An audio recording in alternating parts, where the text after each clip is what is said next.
Hey guys, my name's Colin and this is my review of the Norda 001 after 200 kilometers. So right off the bat, I'll say I've been very interested in this shoe since it originally released. I heard a lot of great things about its durability, its comfort. I think it's cool that it's a Canadian company that's made this shoe. This is a very pricey shoe, so I think that's what kept me from trying it a little bit sooner. But I'll talk about the price a little bit later in the review. And overall, I'm very impressed with the Norda 001. But let's get into the review and let's start things off with the fit. So for these, you gotta go a half size up. I'm a size 10.5 in almost all my sneakers. This is a size 11 and it fits perfect. It actually says right on their website underneath the sizing that they recommend going a half size up from your normal fit. That's what I did and it's a great fit. For my foot specifically, I'd say there's like a perfect amount of space in the toe box here. However, when I first tried these on and the first few runs, I really did struggle with this lack of structure here in the heel, which worried me at first because I didn't get a good heel lockdown, but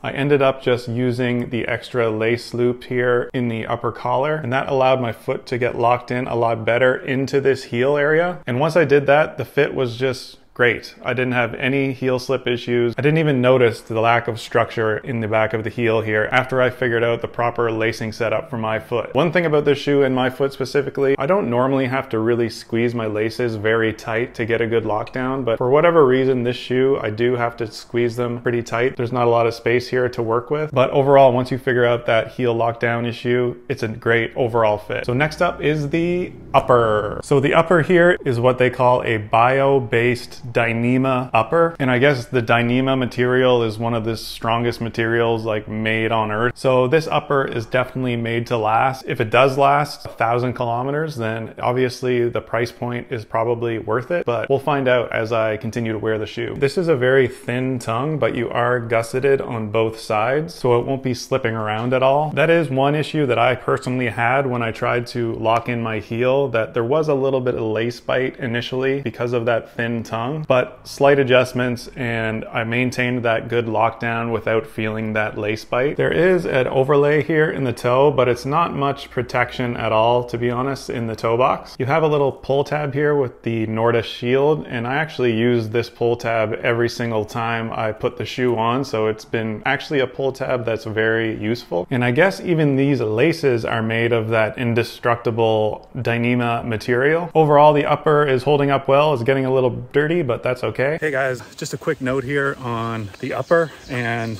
the breathability and the drainage. I'm just out on a run right now, about 12K in. You can see that. And I didn't even take these in through any river crossings today. It's just very humid here, so it's kind of sweaty. And I'm like swimming in these things. They don't drain very well. They don't breathe very well. So I think it's kind of a trade-off you make when you put in that Dyneema upper that's going to last, you know, forever basically. So I live in Canada. We only get about 2.5 months of this kind of weather. It's probably something that's not going to bother me that much, but just a heads up, breathability and drainage, not so good.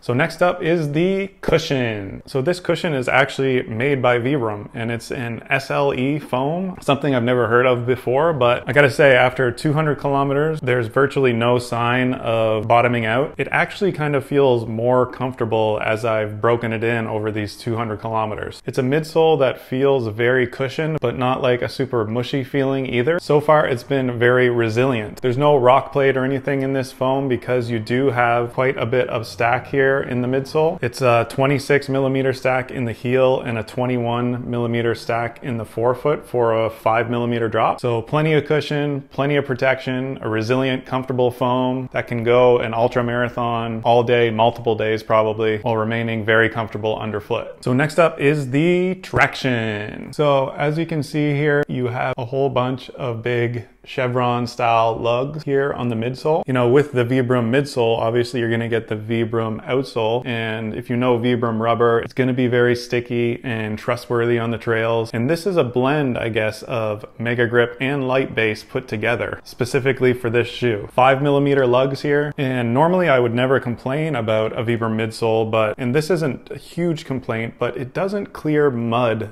that great. I found that sometimes in wet and muddy conditions, this would just get full. I'd take a look at my foot after a little slip and I'm like, oh yeah, so I just had to kind of stomp my foot down to get some of that stuff out quickly, but it never slowed me down that much, and it's not something I noticed very often. But as you can see here, between these chevron lugs are a little more wavy kind of rubber that looks more like maybe a cool design feature that was added. And actually I think it may be the cause of some of this mud being stuck and not clearing that well. But overall, amazing traction. Vibram's great. You can't go wrong with the 5mm lug. So next up is the weight. So this weighs just under 10 ounces for a men's size 9. So next up is the price. It's not something I usually talk about, but because the price of this shoe is a big one, then I kind of feel like I have to. Taxes in Canadian money, this came to $327.75. So that's a big price tag. But here's the caveat. They claim this shoe is extremely durable, and so far that's been the case. I've seen people who have taken these well over 1,000 kilometers, some over 2,000, and if the shoe stays together and the comfort stays well over 1,000 kilometers, then that price tag is definitely worth it. If normally you get around 500 kilometers out of a shoe and you get 1,000 out of this one, you split that price in half and it's around $160 for 500 kilometer shoe. So I know I'm trying to justify that price tag, but one more thing that I personally think makes it worth it to go after this shoe is I'm Canadian. This is a small Canadian company, and not only are they doing their own thing, but they're going straight on against some of the big players in the trail running shoe game, like Hoka, Salomon, Nike, all those guys. I feel pretty happy actually with the purchase of this shoe to support a company that's doing something like that. But again, that's me personally. So the final verdict on the Norda 001 after 200 kilometers is this is probably my favorite shoe that I've tried since the Speedgoat 4. The Speedgoat 4, I've had multiple pairs. It's my favorite overall trail runner in the last like 3 or 4 years. For most of my runs now, and even for a 25 kilometer trail race that I just ran, I keep pulling out the Norda. It's just one that I reach for over and over again. I love the fit. I love the comfort. It's great traction. In my eyes, it has a bit of a cool factor because it is that Canadian company from Montreal. I think I might actually do a second review on these once I hit 500 or 600 kilometers. If I do, this is the shoe I've been wearing more than any other, and I don't see myself stopping anytime soon. And that's about it, guys. That's my review of the Norda 001 after 200 kilometers. Thanks for checking out my review, and we'll see you guys in the next one.